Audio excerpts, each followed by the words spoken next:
ദൈവതിരുനാമത്തിന് മഹത്വം ഉണ്ടായിരിക്കട്ടെ. ശാലോം ടിവിയുടെ പ്രിയ പ്രേക്ഷകർക്ക് സ്വാഗതം.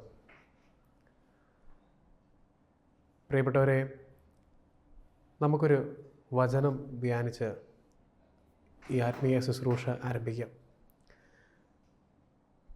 വിശുദ്ധ പൗലോസ് ശ്ലീഹ കൊരിന്തോസിലുള്ള സഭയ്ക്ക് എഴുതിയ 1-ാം ലേഖനം, ഇതിൻ്റെ 6-ാം വാക്യം, അതിൻ്റെ 19 മുതൽ 20 വരെയുള്ള വാക്യങ്ങൾ.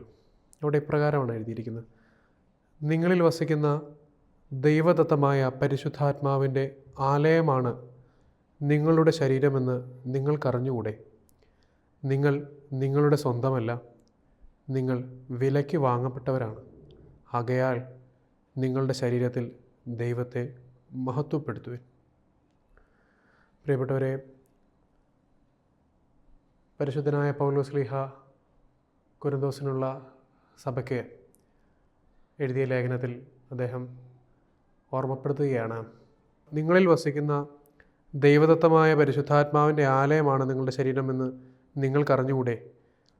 നിങ്ങൾ നിങ്ങളുടെ സ്വന്തമല്ല, നിങ്ങൾ വിലയ്ക്ക് വാങ്ങപ്പെട്ടവരാണ്. ആകയാൽ നിങ്ങളുടെ ശരീരത്തിൽ ദൈവത്തെ മഹത്വപ്പെടുത്തുവിൻ. പൗലോസ് ശ്ലീഹ പ്രധാനമായി 2 കാര്യങ്ങൾ ഇവിടെ ഓർമ്മപ്പെടുത്തുന്നുണ്ട്. നിങ്ങൾ വിലയ്ക്ക് വാങ്ങപ്പെട്ടവരാണ്, നിങ്ങൾ നിങ്ങളുടെ സ്വന്തമല്ല.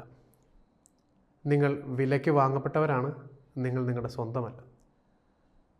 സ്നേഹമുള്ളവരെ, പൗലോസ് ശ്ലീഹ നമ്മളോട് ഓർമ്മപ്പെടുത്തുകയാണ്, നിങ്ങൾ നിങ്ങളുടെ സ്വന്തമല്ല, നിങ്ങൾ വിലയ്ക്ക് വാങ്ങപ്പെട്ടവരാണ്. നമുക്കറിയാം, എന്ത് സാധനം ഏത് വ്യക്തിയാണോ വാങ്ങിക്കുന്നത്, വില കൊടുത്ത് വാങ്ങിക്കുന്നത്, ആ വ്യക്തിക്ക് പ്രയോജനപ്പെടുവാൻ വേണ്ടിയിട്ടാണ്, ആ വ്യക്തിക്ക് ഉപയോഗിക്കാൻ വേണ്ടിയിട്ടാണ് ഒരു വ്യക്തി ഒരു സാധനം വിലയ്ക്ക് വാങ്ങുന്നത്. അത് എന്തു തന്നെയായാലും. പ്രിയപ്പെട്ടവരെ, പൗലോസ് ശ്ലീഹ പറയുകയാണ്, നിങ്ങൾ വിലയ്ക്ക് വാങ്ങപ്പെട്ടവരാണ്. എന്തായിരുന്നു വില? അതെ, നമ്മുടെ വില നമുക്കറിയാം. യേശു ക്രിസ്തുവിൻ്റെ കാൽവരിയിലെ യാഗമാണ്, അവൻ്റെ രക്തമാണ് നമ്മുടെ ഓരോരുത്തരുടെയും വില. തൻ്റെ ജീവനെ മറുവിലയായി കൊടുത്ത്, തൻ്റെ രക്തം മറുവിലയായി കൊടുത്ത് മനുഷ്യരാശിയെ മുഴുവൻ വീണ്ടെടുത്തവനാണ് ക്രിസ്തു. ആ ക്രിസ്തുവിൻ്റെ രക്തമാണ് നമ്മുടെ വില. ക്രിസ്തുവിൻ്റെ വിലയാണ്, ദൈവത്തിൻ്റെ വിലയാണ്. ദൈവത്തോളമാണ് ഒരു മനുഷ്യൻ്റെ വില. പ്രിയപ്പെട്ടവരെ, അതോടൊപ്പം ചേർത്ത് പറയുന്നതാണ്, നിങ്ങൾ നിങ്ങളുടെ സ്വന്തമല്ല. നിങ്ങൾ ആർക്കു വേണ്ടി വിലയ്ക്ക് വാങ്ങപ്പെട്ടുവോ അവൻ്റെ സ്വന്തമാണ്. നമ്മളെ ആരാണോ വിലയ്ക്ക് വാങ്ങിച്ചിരിക്കുന്നത്, ആ വ്യക്തിയുടെ സ്വന്തമാണ് നാം ഓരോരുത്തരും. അറിയാം, നമുക്ക് ഈ നാട്ടിലൊക്കെ റെൻ്റേ കാർ കിട്ടും. സ്വന്തമായ വണ്ടിയില്ലാത്തവർ, കാറില്ലാത്തവർ കാർ ആവശ്യം വന്നാൽ റെൻ്റേ കാർ എടുക്കും. 1 ദിവസത്തേക്കോ 2 ദിവസത്തേക്കോ റെൻറ്റിന് വാഹനം നമുക്ക് ഓടിക്കുവാനായിട്ട് ലഭിക്കും. അത് നമുക്ക് ഇന്ധനമൊഴിച്ച് നമ്മുടെ ആവശ്യാനുസരണം കേടുപാടുകൾ സംഭവിക്കാത്ത രീതിയിൽ നമുക്ക് ഓടിക്കാം. പ്രിയപ്പെട്ടവരെ, ആ വണ്ടി നമുക്ക് ഓടിക്കാം, അത് ഇഷ്ടമുള്ളിടത്തേക്ക് നമുക്ക് തിരിക്കാം. അതിൻ്റെ സ്റ്റിയറിങ് നമ്മൾ ആഗ്രഹിക്കുന്നിടത്തേക്കെല്ലാം മാറ്റിയും തിരിച്ചും നമ്മൾ ആഗ്രഹിക്കുന്നിടത്തെല്ലാം വണ്ടി കൊണ്ടുപോവുകയും ചെയ്യാം. പക്ഷേ ആ വണ്ടി നമ്മൾ എത്ര ഓടിച്ചാലും, ഇനി 1, 2, 3 പ്രാവശ്യം നമ്മൾ ആ വണ്ടി റെൻറ്റിനെടുത്താലും, ഒരു മാസം തന്നെ എല്ലാ ആഴ്ചകളും നമ്മൾ റെൻറ്റിനെടുത്താൽ പോലും ഒരിക്കലും ആ വണ്ടി നമ്മുടെ സ്വന്തമാവില്ല. കാരണം ആ വണ്ടി നമ്മൾ വിലയ്ക്ക് വാങ്ങിയതല്ല. അതെന്നും ആ ഉടമസ്ഥൻ്റെ സ്വന്തമായിരിക്കും. എന്ന് പറഞ്ഞതുപോലെ നമ്മുടെ മൂല്യം അനുസരിച്ചുള്ള വില കൊടുത്ത് നമ്മെ ദൈവമാണ് വാങ്ങിച്ചിരിക്കുന്നത്, നമ്മെ ദൈവമാണ് സ്വന്തമാക്കിയിരിക്കുന്നത്. അതുകൊണ്ട് തന്നെ പ്രിയപ്പെട്ടവരെ, നാം ഓരോരുത്തരും ദൈവത്തിൻ്റെ സ്വന്തമാണ്. നാം ഓരോരുത്തരും ദൈവത്തിനുള്ളവരാണ്. ദൈവമാണ് നമ്മുടെ ഉടമസ്ഥൻ, ദൈവമാണ് നമ്മുടെ ഉടയോൻ. വാസ്തവത്തിൽ ഈ ഒരു ബോധ്യമാണ് ഏതൊരു മനുഷ്യൻ്റെയും ആത്മീയതയുടെ ആരംഭം. നമ്മുടെയൊക്കെ ജീവിതത്തിൽ നാം വർഷങ്ങളായിട്ട് ഒരുപക്ഷെ ആത്മീയ മേഖലയിൽ നിൽക്കുന്നവരായിരിക്കാം, ശുശ്രൂഷ ചെയ്യുന്നവരായിരിക്കാം, ക്രിസ്തുവിനെ പ്രഘോഷിക്കുന്നവരായിരിക്കാം. പ്രിയപ്പെട്ടവരെ, നമ്മുടെയൊക്കെ അടിസ്ഥാനം ആയിരിക്കേണ്ട ഒരു ചിന്തയാണ്, നാം നമ്മുടെ സ്വന്തമല്ല, നേരെ മറിച്ച് നാം ദൈവത്തിൻ്റെ സ്വന്തമാണ്. നമ്മെ രക്തം കൊടുത്ത് വാങ്ങിയ ക്രിസ്തുവിൻ്റെ സ്വന്തമാണ് നാം ഓരോരുത്തരും. വാസ്തവത്തിൽ ഈ ബോധ്യമാണ്, ഈ ചിന്തയാണ് ഓരോ മനുഷ്യൻ്റെയും ആത്മീയതയുടെ ആരംഭം. ഇവിടെ തുടങ്ങുന്നതാണ് ഒരു മനുഷ്യൻ്റെ ആത്മീയത. പ്രിയപ്പെട്ടവരെ, വാസ്തവത്തിൽ ഇന്ന് നമ്മുടെയൊക്കെ ആത്മീയ മേഖലകളിൽ നമ്മൾ ചിന്തിക്കുമ്പോൾ നാം പലപ്പോഴും നമ്മുടെ തന്നെ സ്വന്തമാണ്. ഇപ്പം എന്നെ സംബന്ധിച്ചിടത്തോളം ഞാൻ എൻ്റെ ശുശ്രൂഷയിൽ അല്ലെങ്കിൽ ക്രിസ്തുവിനെ ഏൽപ്പിച്ച മേഖലയിൽ പലപ്പോഴും ക്രിസ്തുവിന് സ്വന്തമാവാറില്ല. പലപ്പോഴും ഞാൻ എൻ്റെ സ്വന്തമാണ്. അതിന് ഉദാഹരണം, ക്രിസ്തു എൻ്റെ മേഖലയിൽ എനിക്കൊരു വലിയ ഒരു സഹനം തരുമ്പോൾ, ഒരു വലിയ പീഡ തരുമ്പോൾ, ഒരു വലിയ മരുഭൂമി അനുഭവത്തിലൂടെ എന്നെ കടത്തിവിടുമ്പോൾ ഞാൻ കുതറിയോടി, ഞാൻ അവിടെ നിന്ന് രക്ഷപ്പെട്ട് എൻ്റെ സുരക്ഷിത സ്ഥാനത്തേക്ക് ഞാൻ മാറും. വാസ്തവത്തിൽ എന്തുകൊണ്ടാണെന്ന് വെച്ചാൽ ഞാൻ എൻ്റെ തന്നെ സ്വന്തമായതുകൊണ്ടാണ്. ഞാൻ എന്നെ വിളിച്ചവനെയും എന്നെ വിലയ്ക്ക് വാങ്ങിച്ചവൻ്റെക്കാളും അധികമായി ഞാൻ എന്നെ തന്നെ സ്നേഹിക്കുന്നു.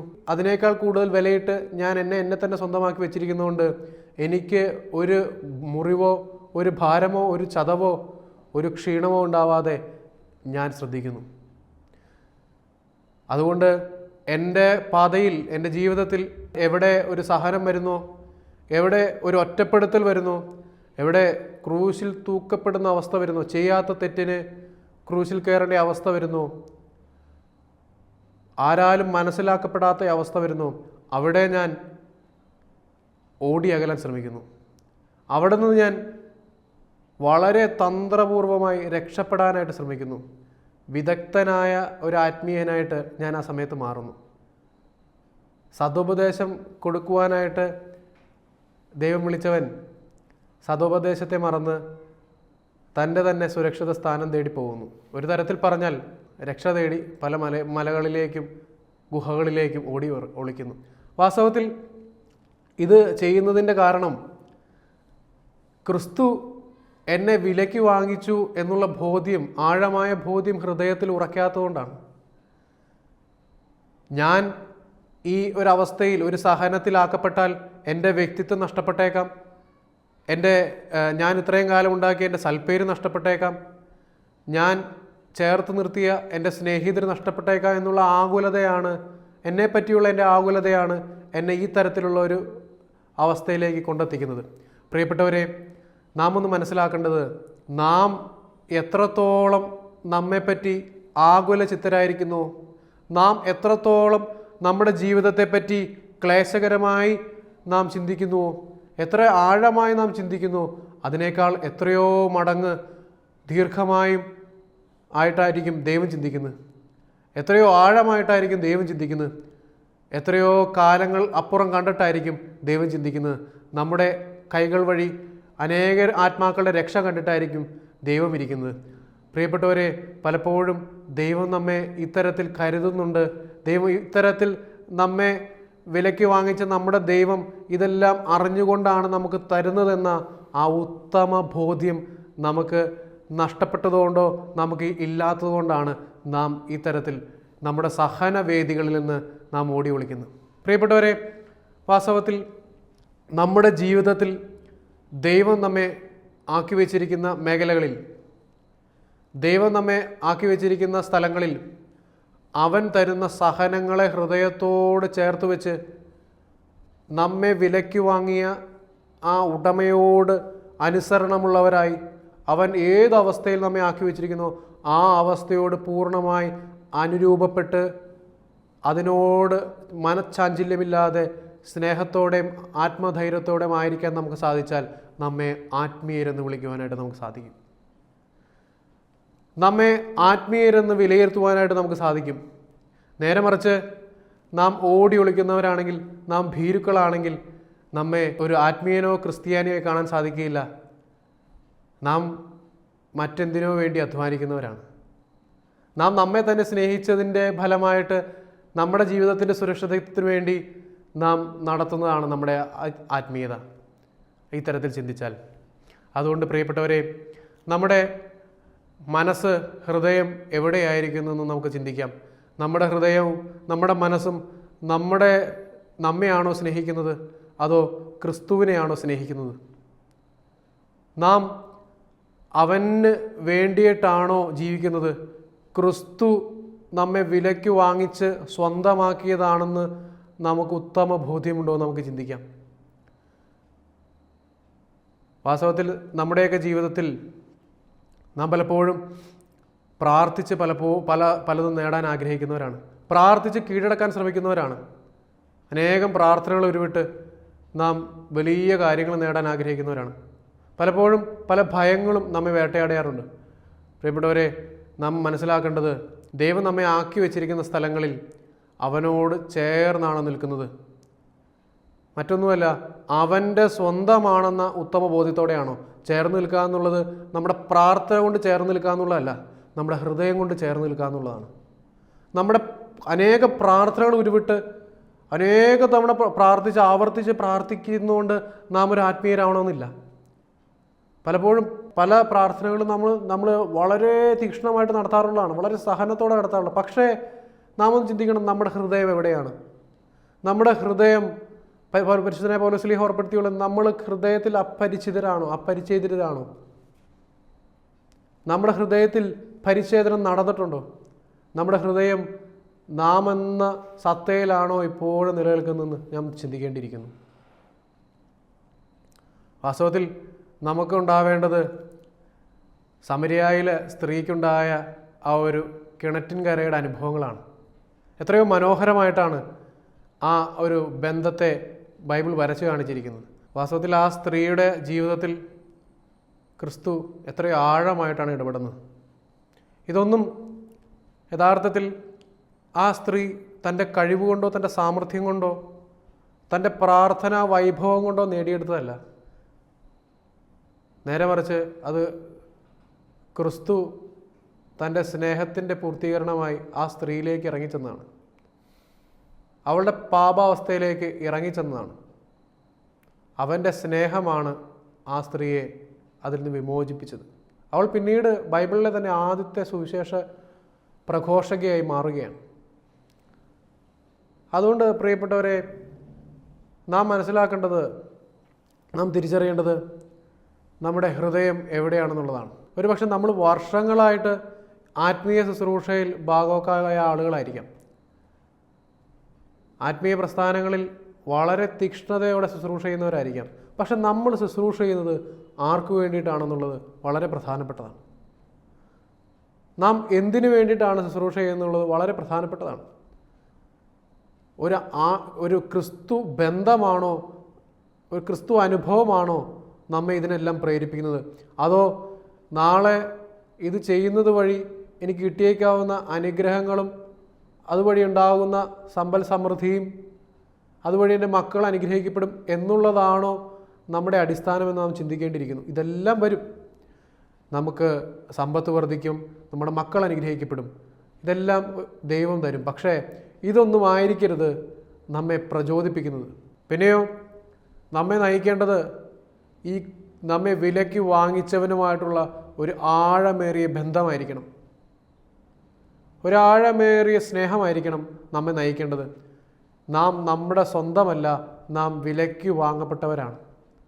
വാസ്തവത്തിൽ നമ്മൾ ആദ്യം വായിച്ച വചനത്തിൻ്റെ അവസാനം ഇപ്രകാരമാണ്: നിങ്ങൾ വിലയ്ക്ക് വാങ്ങപ്പെട്ടവരാണ്, ആകയാൽ നിങ്ങളുടെ ശരീരത്തിൽ ദൈവത്തെ മഹത്വപ്പെടുത്തുവിൻ. നിങ്ങളുടെ ശരീരത്തിൽ ദൈവത്തെ മഹത്വപ്പെടുത്തുവിൻ. ദൈവത്തിൻ്റെ ആലയമായി ശരീരത്തെ ക്രിസ്തുവിന് വിട്ടുകൊടുത്തുകൊണ്ട്, ഇതിൻ്റെ ഉടമസ്ഥത മുഴുവനായി ക്രിസ്തുവിന് വിട്ടുകൊടുത്തുകൊണ്ട് ഈ ശരീരങ്ങളെ ദൈവത്തിന് മഹത്വപ്പെടുത്തണം. ഈ ശരീരങ്ങളെ ക്രിസ്തുവിന് പൂർണ്ണമായി വിട്ടുകൊടുത്തുകൊണ്ട് ഇതിൻ്റെ ഉടമസ്ഥത ദൈവത്തിന് സമർപ്പിച്ചുകൊണ്ട് നാം ദൈവത്തെ മഹത്വപ്പെടുത്തണം. പലപ്പോഴും നമുക്ക് സാധിക്കാതെ വരുന്നതും അത്തരത്തിലുള്ള ഒരു അനുഭവമാണ്, അത്തരത്തിലുള്ള ഒരു ധൈര്യമാണ് പലപ്പോഴും നമുക്കില്ലാതായി പോകുന്നത്. നമ്മുടെ ജീവിതം വിട്ടിട്ടുള്ളൊരു കളി, നമ്മുടെ ജീവൻ വിട്ടിട്ടുള്ളൊരു കളി, അത് വിട്ടിട്ടുള്ളൊരു ആത്മീയത പലപ്പോഴും നമുക്കൊരു ഭയമാണ്. സ്ലീഹന്മാർ 3.5 വർഷം കൂടെ നടന്ന സ്ലീഹന്മാർക്കുണ്ടായ ഒരു അനുഭവമാണ് പലപ്പോഴും നമുക്ക് ഈ ക്രൂശിൻ്റെ സമയത്തുണ്ടാകുന്നത്. കുരിശുമരണം വരാൻ നേരത്ത് നാം ഭയപ്പെട്ട് പിൻവാങ്ങും. നാം ഭയപ്പെട്ട് നമ്മുടെ ദൗത്യം വിട്ട് നാം സുരക്ഷിത സ്ഥാനങ്ങളിലേക്ക് മാറും. ഒരുപക്ഷെ നമുക്ക് തിരിച്ചറിയാൻ പറ്റാത്ത രീതിയിൽ ആയിരിക്കും നമ്മുടെ പിൻവാങ്ങൽ. നമുക്ക് നിരത്താനായി അനേകം ന്യായങ്ങളുമായിട്ടായിരിക്കും ഒരുപക്ഷെ നമ്മുടെ പിന്മാറ്റം. പ്രിയപ്പെട്ടവരെ, നാം മനസ്സിലാക്കണം, നമ്മെ അറുക്കാനോ നമ്മെ മുറിവേൽപ്പിക്കാനോ നമ്മെ ക്രൂശി തറയ്ക്കാനോ ആരെങ്കിലും വരുന്നുണ്ടെങ്കിൽ നാം ആ ക്രൂശിനെ വിട്ട് അതിൽ നിന്ന് തന്ത്രപൂർവ്വം നാം രക്ഷപ്പെടുകയാണെങ്കിൽ നാം ആഗ്രഹിക്കുന്ന ആത്മീയത നാം ആരംഭിച്ചിട്ട് പോലുമില്ല.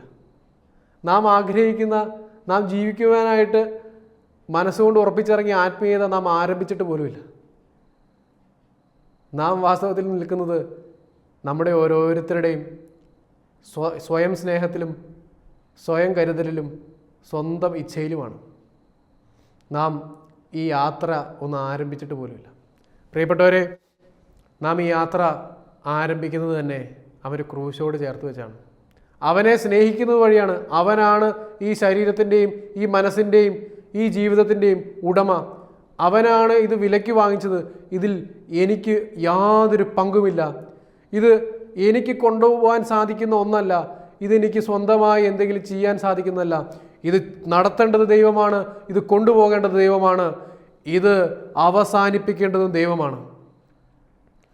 ഒരു വാക്ക് പറയണമെങ്കിൽ, ഒരു വാക്ക് ആരോടെങ്കിലും ഒന്ന് ഷെയർ ചെയ്യണമെങ്കിലും, ഒരാളെ ഉപദേശിക്കണമെങ്കിലും, ഒരു പ്രവൃത്തി ചെയ്യണമെങ്കിലും, ഒന്ന് നടക്കണമെങ്കിലും, ഒന്ന് ഇരിക്കണമെങ്കിലും, ഒന്ന് മനസ്സറിഞ്ഞ് ചിരിക്കണമെങ്കിലും എൻ്റെ ദൈവം അനുവദിക്കാതെ എനിക്ക് സാധിക്കുകയില്ല. ഇത് ദൈവം തരുന്നതാണ്, ഇത് ദൈവത്തിൻ്റെയാണെന്നുള്ള ഉത്തമ ബോധ്യം. ഈ ബോധ്യം നമ്മുടെ ഹൃദയത്തിൽ ആഴ്ന്നിറങ്ങണം. ഈ ബോധ്യം നമ്മുടെ ഹൃദയത്തിൽ വേരൂന്നി വളരണം. ഈ ബോധ്യം നമ്മുടെ ഹൃദയത്തിൽ വേരൂന്നി വളർന്ന ഒരു വലിയ വൃക്ഷമായി മാറണം. ഈ ബോധ്യമാണ് നമ്മെ ആഴമേറെ ക്രിസ്തു അനുഭവത്തിലേക്ക് നമ്മെ നയിക്കുന്നത്. സ്വയം ശൂന്യവൽക്കരിച്ചുകൊണ്ട്, സ്വയം ഇല്ലാതായി തീർന്നുകൊണ്ട് ക്രിസ്തുവിലേക്കുള്ളൊരു തീർത്ഥാടനം, ക്രിസ്തു എന്ന വലിയ യഥാർത്ഥത്തിലേക്കുള്ള ഒരു തീർത്ഥാടനം. വിശുദ്ധന്മാരുടെ ജീവിതത്തിൽ അവർ നടത്തിയത് ഇതേ തീർത്ഥാടനമാണ്. സ്വയം ഇല്ലാതായി യോഹന്നാൻ സ്നാപകൻ പറഞ്ഞതുപോലെ, നീയോ വളരണം ഞാനോ കുറയണം.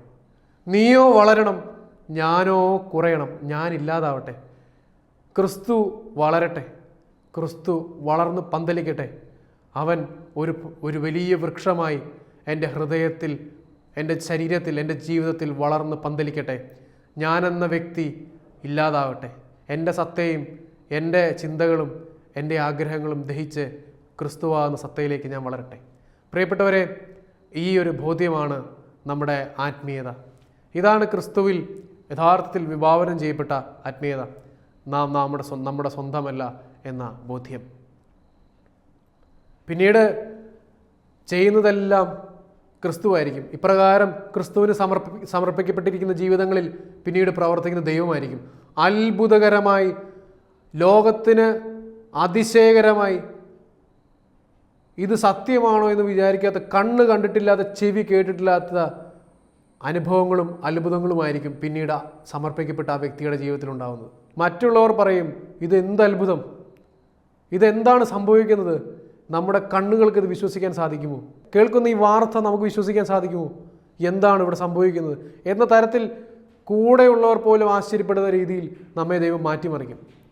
നമ്മുടെ സമർപ്പണം എത്രത്തോളം ആഴമുള്ളതാണോ അത്രത്തോളം നമ്മൾ ആത്മീയരായി തീരും. അത്രത്തോളം ദൈവത്തിന് നമ്മെ ഉപയോഗിക്കാനായിട്ട് സാധിക്കും. അത്രത്തോളം ആഴമായി ദൈവത്തിന് ഉപയോഗിക്കാനായിട്ട് സാധിക്കും. പലപ്പോഴും നാം വിചാരിച്ചിരിക്കുന്നത് നമ്മുടെ കഴിവോ നമ്മുടെ സാമർഥ്യമോ നമ്മുടെ പഠിപ്പോ നമ്മുടെ ബന്ധങ്ങളോ നമ്മുടെ ലോകമായിട്ടുള്ള പരിചയങ്ങളോ ആണ് ദൈവം നമ്മളെ ഉപയോഗിക്കാനായിട്ടുള്ള മാനദണ്ഡമെന്ന. പ്രിയപ്പെട്ടവരെ, അത് തീർത്തും തെറ്റായ ഒരു ബോധ്യമാണ്. നമ്മെ ദൈവം ഉപയോഗിക്കുന്നത് നമ്മുടെ സമർപ്പണം വഴിയായിട്ടാണ്.